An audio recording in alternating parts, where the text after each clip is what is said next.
what point did you and President Trump actually have a discussion on this request from Mayor Bowser?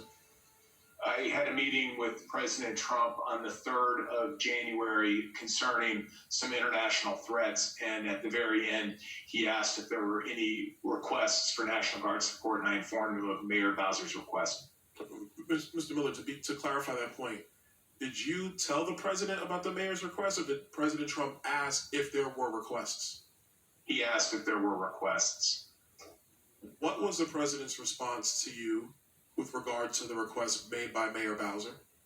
Fill it and do whatever was necessary to protect the demonstrators and that were executing their constitutionally protected rights. Hi again, everyone. It's 5 o'clock in New York. We learned that back in May, through the testimonies you just saw, former acting Defense Secretary Christopher Miller said in the lead up to January 6th, the former president wanted the National Guard there to protect his supporters. It was outrageous. As we know, they were the ones who ultimately did the damage, who stormed the Capitol with the purpose of harming some members of Congress. They were the ones chanting, "Hang Mike Pence," and they were the ones who erected a gallows right outside the Capitol building. Miller's testimony, though, now takes on new importance as it supports or goes in tandem with a stunning message expressed by former Chief of Staff Mark Meadows in an email previously unknown until now. From the 1-6 Select Committee's report recommending that Mark Meadows be held in contempt of Congress, quote, "We would have asked Mr. Meadows about emails regarding the deployment of the National Guard on January 6th, including a January 5th email from Meadows in which he indicates that the Guard would be present at the Capitol to, quote, protect pro-Trump people, end quote." It's shocking, at least it should be, that the National Guard was envisioned and allegedly wanted to protect not the Capitol building or the members or Mike Pence, for Christ's sake, not the peaceful transfer of power, not our democracy, but to protect Donald Trump supporters. Politico puts Meadows' email in this context, quote, "It is unclear who Meadows relayed the information to or whether it was the result of any insight provided by the Defense Department, but the exchange is of high interest to the congressional investigators probing whether Trump played a role in the 3-hour delay between the Capitol Police's urgent request for Guard support and their ultimate arrival at the Capitol, which had been overrun by pro-Trump rioters."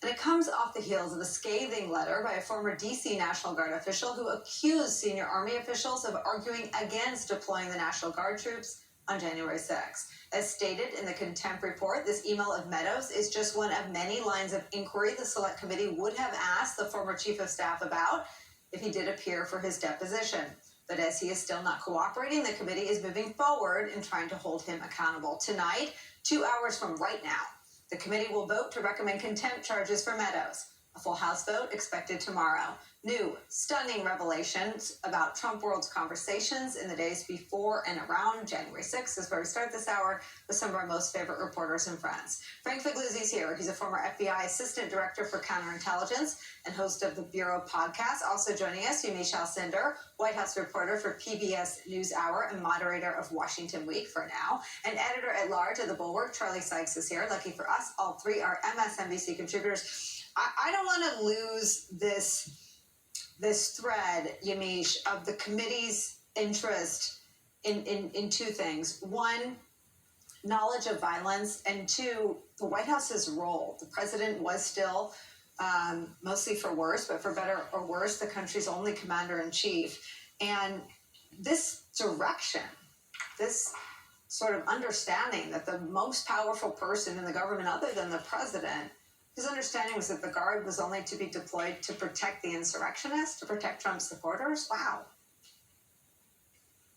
And Nicole, it just in some ways underscores just how much more we need to know about the White House's role in what happened on January 6th. Without the full context of this, it's somewhat hard to say whether or not Mark Meadows was saying that they have to be part of protecting this, if this was sort of a secondary role, a first role. The point of it, though, of course, is that these people who were breaking into the Capitol, these insurrectionists who were trying to overturn the election, they were people that were Trump people, and they were people who were really following former President Trump's direction in going to the Capitol. So, of course, in some ways it makes sense that, as shocking as it is, that Mark Meadows would be very, very concerned with their safety, given the fact that they were breaking into a federal building.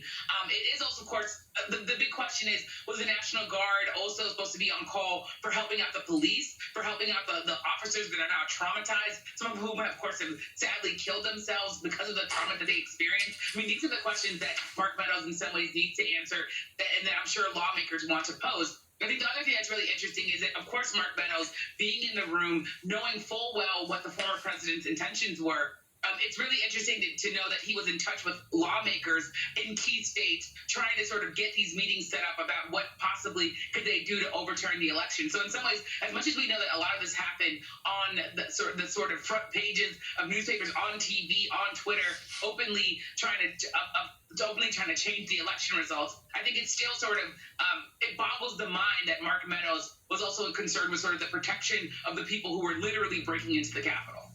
Yeah, I mean, and the timing is so staggering. I mean, by January 5th, so Mark Meadows sends this email that the committee says they wanted to ask him about. So they had more questions, as Yamiche is wisely pointing out. These were things they wanted more information about. They had more questions about an email sent on January 5th from Mr. Meadows in which he indicates that the Guard would be present at the Capitol to, quote, protect pro-Trump people.